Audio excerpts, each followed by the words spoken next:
Hi, Wendy Rodrigue here. I am George Rodrigue's widow. We were married for 17 years, together for 21, and I worked for him a few years before that. And this space where I'm standing, this beautiful, beautiful place, was a big part of our history and a part of our story. I am visiting with you from City Park in New Orleans. The park dates back over 150 years. And this part of the park is the Sidney and Walda Besthoff Sculpture Garden, part of the New Orleans Museum of Art, which is also here in City Park and has been here since, I believe it's 1911. The sculpture garden here was established in 2003, I believe, is when they first conceived of it, and took some time to get going. And then, of course, we had the big hiccup of Hurricane Katrina, which hit in 2005. But what an amazing space. Sidney and Walda Besthoff conceived of this. They were great and avid art collectors, and they wanted to share their collection with the public. And you know, art is meant to inspire, right? I'm all about that. You know that if you watch these videos with my foundation, that I go into schools and I bring original art, and how strongly I feel about that art being a vehicle for inspiration for others. So how did George get here? This great sculpture here. Well, when George first started doing the sculptures, he knew that it was public art. That's what it was all about. Public art is sculpture, and public art is free, and appropriately so. This beautiful sculpture garden with, I think it's somewhere around 90 or 100 sculptures, is free and open to the public, as it should be. Really great. Thank you to the Besthoffs and NOMA. Really great. Anyway, this was the first of George's larger scale sculptures that he did. What happened was, my mother, her name was Mignon McClanahan Wolf. She grew up here in New Orleans, and her favorite place in New Orleans was City Park. She loved to come here and especially ride the boats on the lagoon as a kid here in the 1950s and 40s and 50s. And in 2005, she died. And she died young. She was 64 years old, and it was sudden. And I told George I want to do something to pay tribute to her. She was also an incredible artist, and George also wanted to pay tribute to her, but we couldn't think of what would it be. And George first conceived the sculpture, which I'm going to tell you how that came about in a second, around 2006-07. And so he thought this would be the perfect thing to pay tribute to his mother-in-law, to my mama. And so he donated this sculpture, which was the very first of his larger scale 3D sculptures. It was actually the second sculpture that he made of the blue dog. The first was a 4-foot prototype, and this was the 8-foot follow-up to that. He donated it here to the sculpture garden, which was brand new and being installed at that time. And then he had this made, if you look, this lovely dedication to my mother, which has been here all these years. Gift in memory of Mignon McClanahan Wolf. George, as we stand together, right? 3 sides are blue. And you already saw the yellow. And your side, primary colors. They stand together in this great story of art. So my mama loved to walk here. She loved to ride the boats here.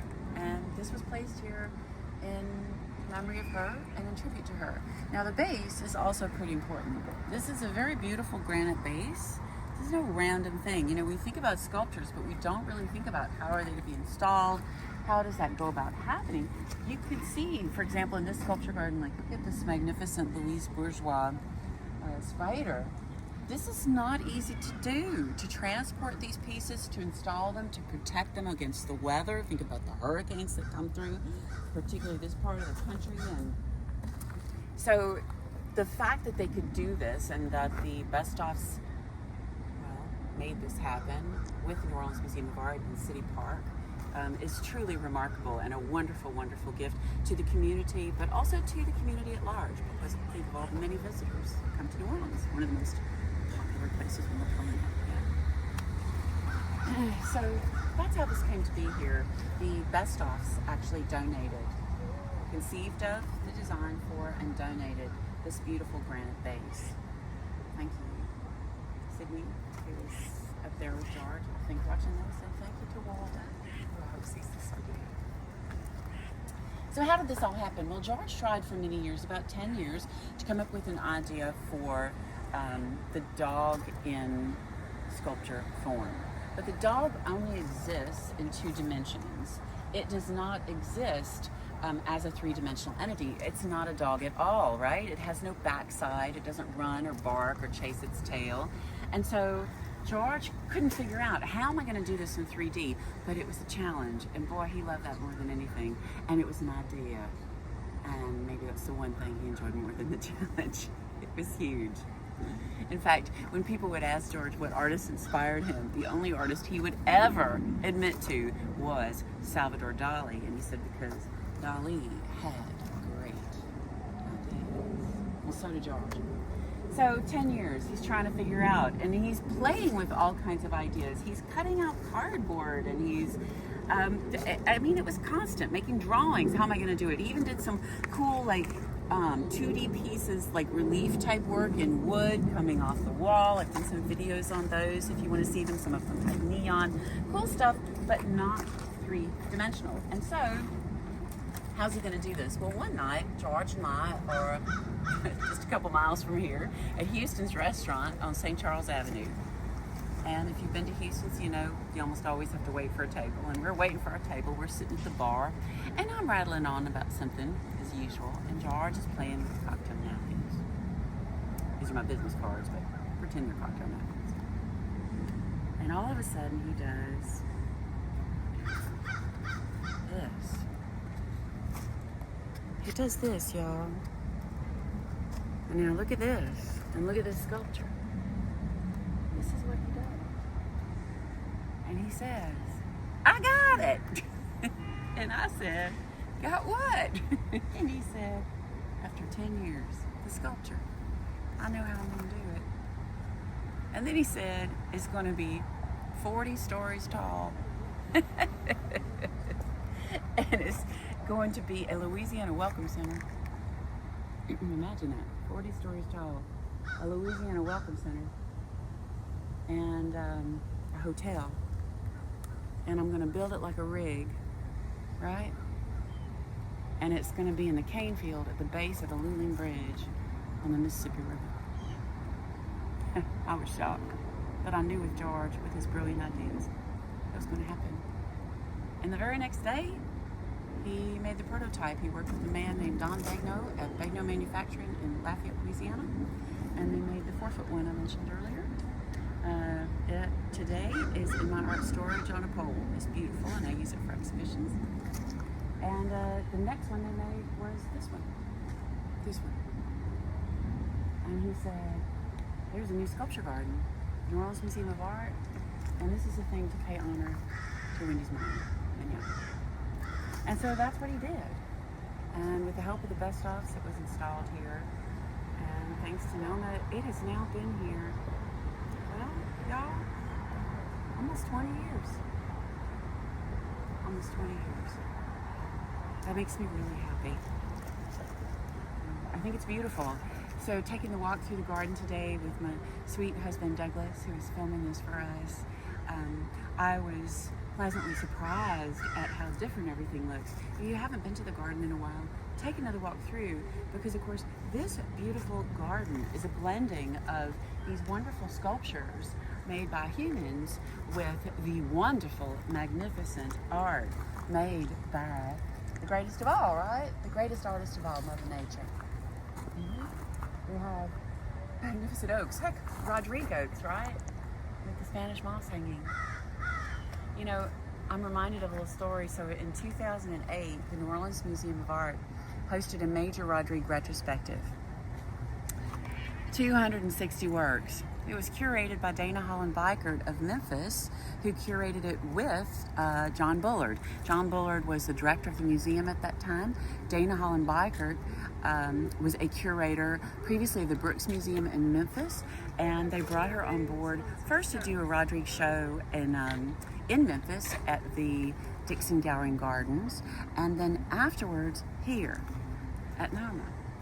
And I mention her because, first of all, she's fantastic, but also she works with me today in my foundation, in the Life and Legacy Foundation, honoring George and inspiring particularly young people all over, and we do a lot of museum shows.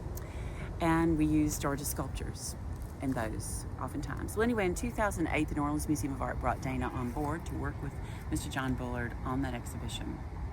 And it was really exciting for me to also work with them on that.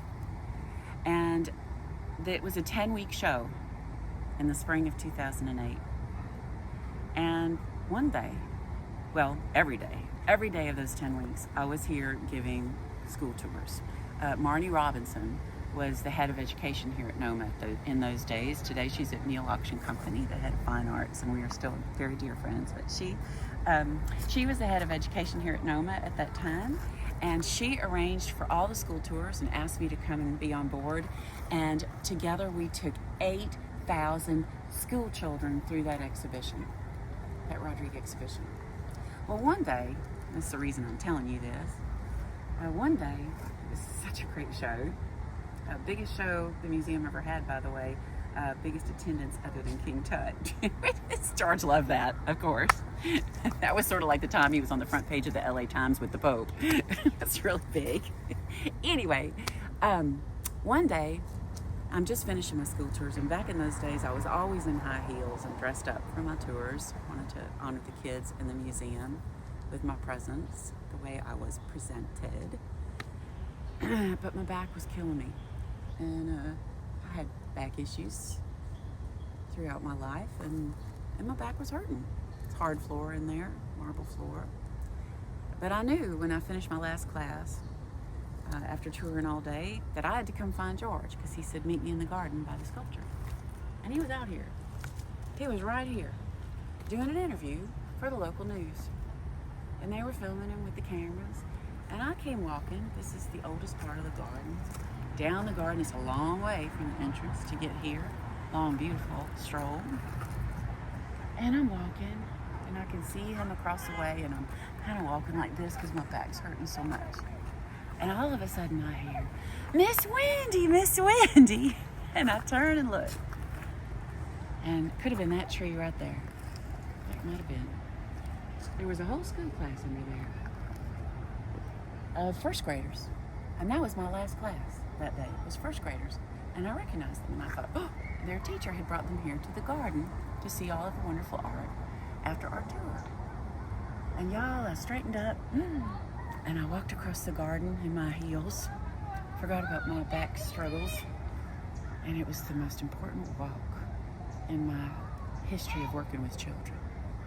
Because when I got here, that child took my hand, and she turned me around, and she said, Miss Wendy, if you stand right here and look that way, the light shines from underneath the trees and between the branches, just like in Mr. George's paintings. It was beautiful, and it inspired me a great deal as I've gone on to work with children. And I don't recall your name, sweet child, but if you happen to be watching this, thank you for that inspiration. Thank you, and that wisdom. And with that, we'll finish at the sculpture. Thank you again, Douglas, for filming this for me and taking this walk with me. Thank you to Sydney and Walda Besthoff for this magnificent sculpture garden here at the New Orleans Museum of Art. Thank you to the New Orleans Museum of Art for supporting this incredible project and their expansion, by the way, which happened in 2019, just across the way. Fabulous. And thank you to City Park and the wonderful history with my mama. Thank you to my mama for inspiring George's donation of this sculpture here. Thank you, George Rodrigue. Thank you for a wonderful life. Thank you for the art you've given us all and the inspiration. And see. Take a walk. And with that, enjoy life.